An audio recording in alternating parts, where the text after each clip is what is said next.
Welcome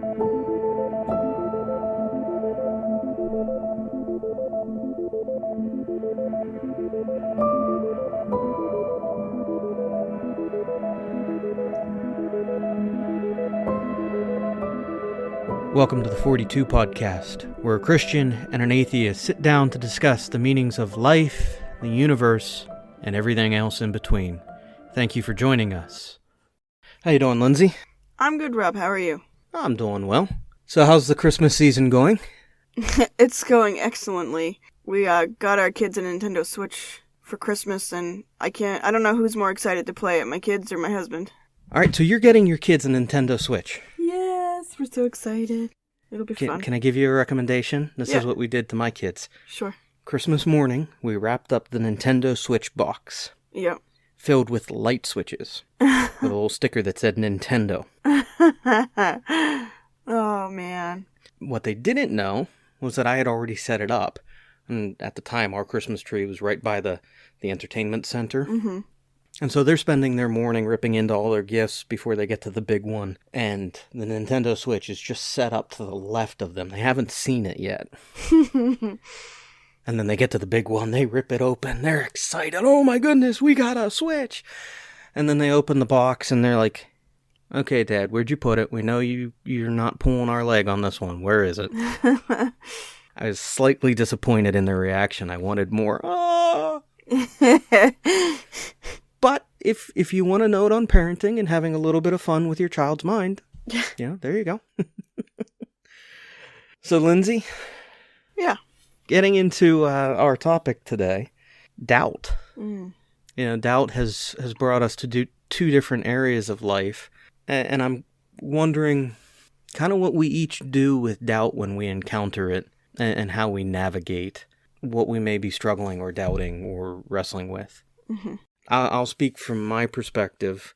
This hit me a couple weeks ago where I was working on something and it really hit me like a ton of bricks. I was struggling with this doubt because I was watching how two people were treating each other, which really hits me because what you and I are trying to do in this podcast is show that people can disagree, come to different conclusions, and still interact in a way that is loving and sincere and kind. Mm-hmm. Towards each other without ever having to, at the end of the day, agree on everything, but, we can disagree. And so it was hitting me watching how these people were treating each other, and it broke my heart, and it put me in a spot where I was just doubting in humanity, in why we're even worth saving from my perspective. Why? And, when those spots hit me, it hits like a ton of bricks because I just don't get it. And that doubt sits there. Mm-hmm. And I'm curious on what you do with doubt when you have moments like that or kind of what you walk with in that. Well, I've wrestled with doubt for a really, really, really long time. And when I was younger, I had sources that I would go to, like mentors. Mm-hmm. When they'd suggest a book, or I'd just keep going to them for a while and for wisdom, I guess. Did you ever find the book recommendations helpful? Yeah, it gave me context or like hooks to hang my questions on, which I appreciated. The older I got, the more I learned and knew, the less satisfactory those books were. Or I realized that I was just sort of looking for answers in a place where I was only going to get one kind of answer. Mm-hmm. So how do I know it's true? So that's a big doubt, and that really started to niggle at me. And so if it's like a court, if my mind is like a court, then I want to hear both sides of an issue or a topic and be able to make a decision. But if I'm only reading one source and I'm not allowed to go to other sources, I don't see how I can really make a good decision. I doubt a lot of things, or I doubt how honest I'm being. How honest am I really? How can I really know what I'm thinking? I get a little metaphysical sometimes, sorry. No, nothing wrong with that, because, that is very true. When you kind of simmer everything down and ask that question of, what are my thoughts, what aren't, what is real, what is not. But that's a much bigger episode than doubt to get into the metaphysics of those things.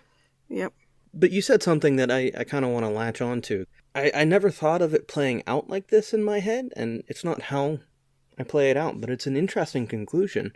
You said if your head is like a court, so for you, you're taking what you're doubting and almost putting it on trial, weighing the options. Yep, exactly. Yeah, like I was going to somebody that I trust, a leader in the church, for help at the beginning, for sources to go to.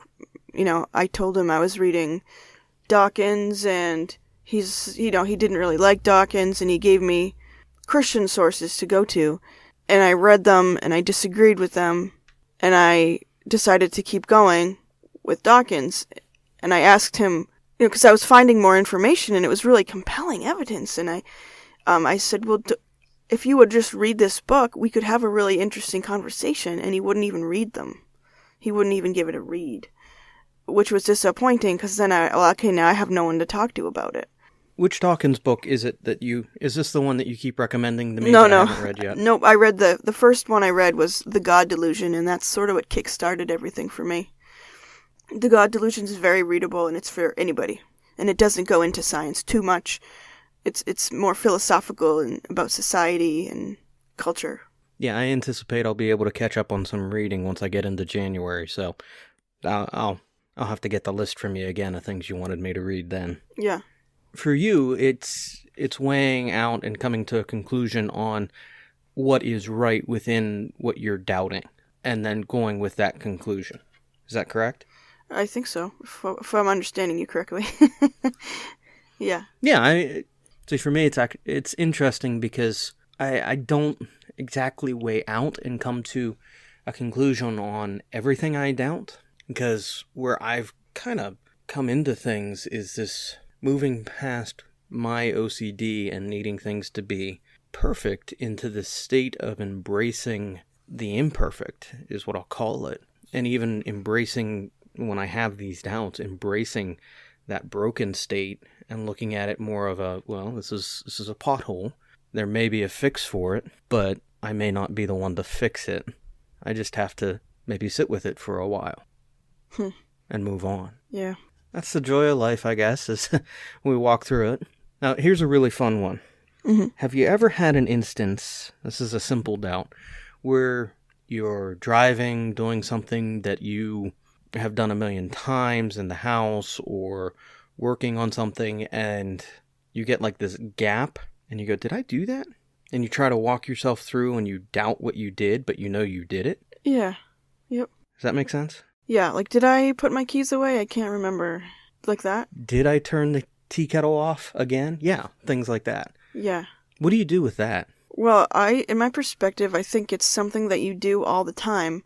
Like, for me, when it's really important is, like, my son had an ear infection a couple weeks ago, and every time I dosed him, I would put, like, a check mark on my calendar on my fridge, because I knew... Because I remember giving him a dose, but I don't remember if I'm remembering yesterday or today.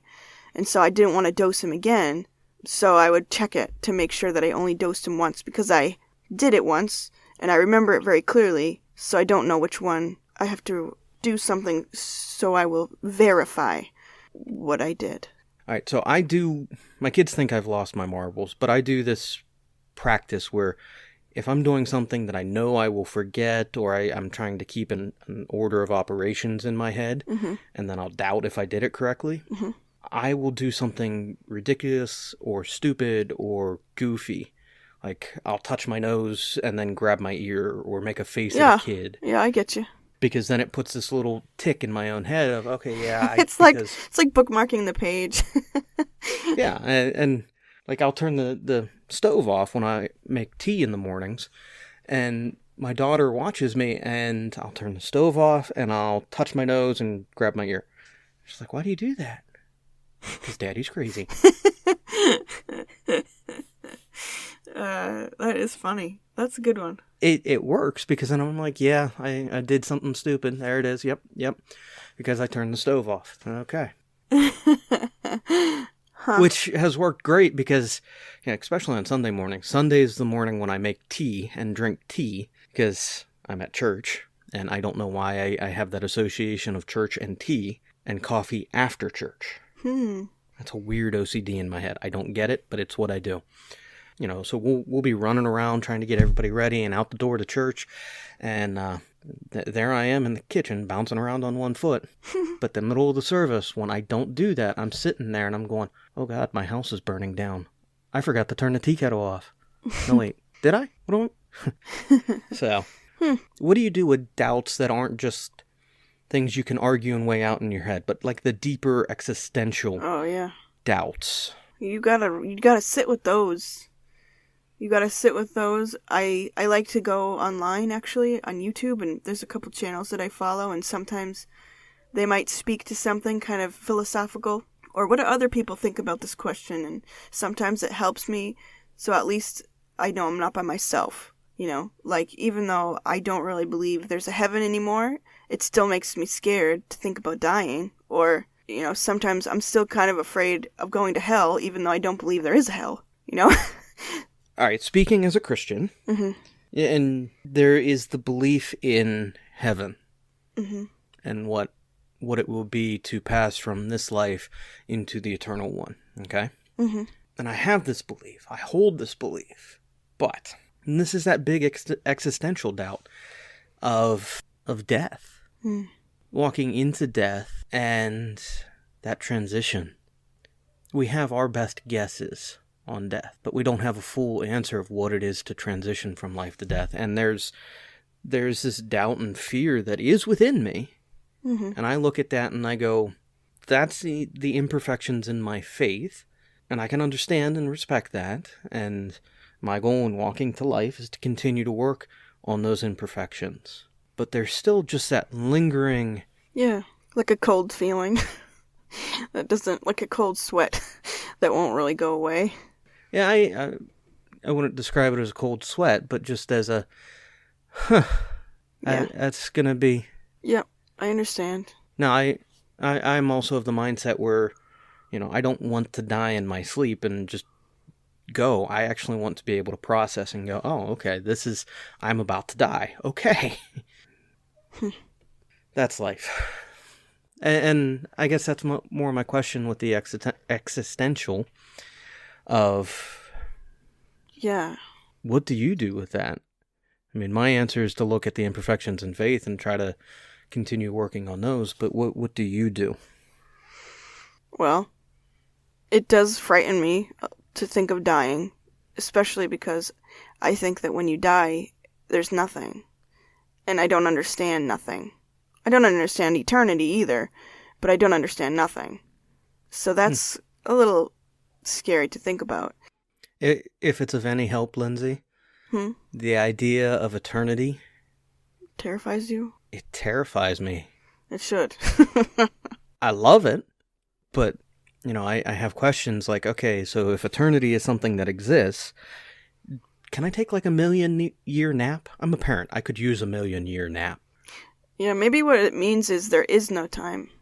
Like, there wouldn't be... If there's no Earth that revolves around the sun, then would time even exist? So maybe eternity is just a way to explain something that we don't understand.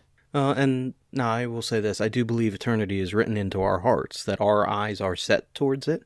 But it's also something that terrifies us because it's just outside of that reach. Because we are beings of time, and again, from my perspective, we are beings of time and eternity. We are flesh and we are spirit. You're saying a lot. So, this is random, but you know how if somebody gets into a car accident and they hit the front of their head, and their personality changes? The famous case study of Phineas Gage, iron rod through his skull, lobotomized himself, total personality change. Yes. Well, like that, yes. Christians understand the soul to be, your personality to be a function of your soul. When you die, it's not you that's laying there in the casket, right? That thing has passed on. But if a physical thing can change your personality, then doesn't that mean the soul is sort of rooted and kind of a physical thing, and somehow it changes from physical to not physical, or it just dictates who you are, how you talk, how you think about things, but it's not like a woo-woo spirity thing. It's, you know what I mean? No, I know exactly what you mean, because I didn't plan that this was going to be something we talked about today, and forgive me, this is still kind of a raw and rough topic for me. Oh, I'm sorry. No. You are perfectly fine. I'm not worried about talking about it. It's just, if at any point I start crying, please understand, I'm not losing it. It's just something that's still pretty raw in a lot of ways. Okay. 2 years ago? Yeah, it was 2 years ago. This time, 2 years ago, my grandmother was getting progressively worse with dementia. Mm-hmm. And my grandmother was an amazing woman. And Thanksgiving is a huge holiday for me because of what my grandmothers would do for Thanksgiving, and our families coming together, and the feasts and the noise and all of that. So Thanksgiving always brings this up for me because it takes me to that. And watching how my grandmother went from this wonderful, sweet, kind woman to who she was because of the dementia. Yep. How it changed her personality, how it changed her memory. I mean, I'm Rob, and she has a son-in-law, Bob, and she has a brother, Bob. And I was one of the few people who she would sit with calmly. And I think the reason that she could sit with me calmly is I bridged 3 entirely different eras of her life.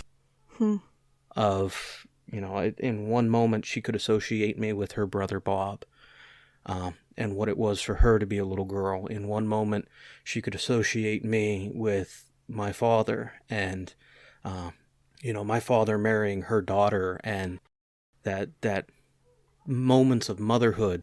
But then also she could associate me with being her grandson, and what it was to be a grandmother. And I think that kind of bridged the gap, and that's why I was able to have moments with her that were calm, but it changed who she was. And Yeah. I look at that, and there is that wrestling, because deep down, I know my grandmother's spirit was there. But she physically and mentally changed because of that disease. Mm-hmm. And so when I think of this, there's an element of deep-seated fear for me. Yeah. Because it could run in Yep. in my family. And 40, 50, 60 years, that could be where I'm at, which absolutely terrifies me. I hear you. It's in my family too. My grandmother went the same way. Yeah, and it's a horrible way. It really is. And I'm hanging on there. I'm walking the razor's edge on this, but anyway, my point in that is watching these changes in my grandmother, knowing the woman of love that she was, and knowing how this disease affected her. I think her spirit was there, and I think it was only her body that changed, and the body being the control for it, not the control. I'm going to use a word that I don't think... hub? Yeah, avatar. Yeah, hub, avatar, the form of communication. I think that's what was the problem, is that broke. Because I still saw glimmers of the woman that my grandmother was, but then this disease kicked in, and she lost what time it was, or who she was talking to, and that's how I see traumatic brain injuries as well. I don't know if it's that the spirit has changed as much as the physical avatar for the spirit has changed. It's trying to use a computer that's half working. And Interesting. That's my perspective of it. And I say that because I'm looking at down the road what my own future could be, and this body could very well fail me, And I'm okay if, if this body fails me and I die, I'm okay. If this body fails me and I lose my mind, Mm-hmm. I'm terrified. Yep. Deeply terrified. Same, man. Wow, this was not where I expected to go with this. Yeah, but I think it can relate. I think a lot of people will be able to relate to this, and as something that is the origin of their doubt, so. And that's absolutely right. I mean, that's, at the end, I look at it, and my hope, and I guess that's maybe the better word, is I try to find the hope in a doubtful situation. Mm-hmm. My hope, if I go that route, is the body is broken, but the mind and the spirit are there, buried behind a broken mechanism. And I saw that with my grandmother. I did. It grieved me to see how she bounced around, but deep down, she was still there. Whew. Thanks for sharing that, man. I'm trying not to cry. I'm hanging in there. Oh. So doubt. Yeah, doubt. Sometimes we just gotta walk in it. Yep. Lindsey, thank you for, Making you cry? No, thank you for... I did not anticipate this conversation would go this way, but thank you for an incredible conversation. Yeah, fine, I might have cried a little, and my eyeballs are sweating, that's all. But, no, It was a pleasure. It's still good to talk through these things, even if we came to different conclusions. It's good. Mm-hmm. And it's cheaper than therapy. It is, isn't it? Yeah, tell your therapist. No. All right, so good talking to you, Lindsey. Thank you. Have a good evening. Have a good one.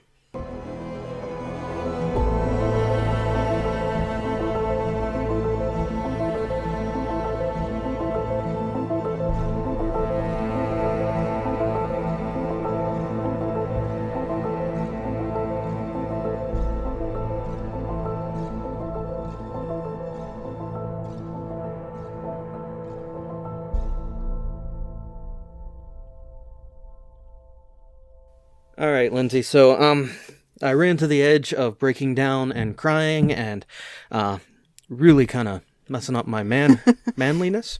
Are we still friends? Yes, we're still friends. Of course we are. Okay. Well, thank you, Lindsey. Have a good day. You too.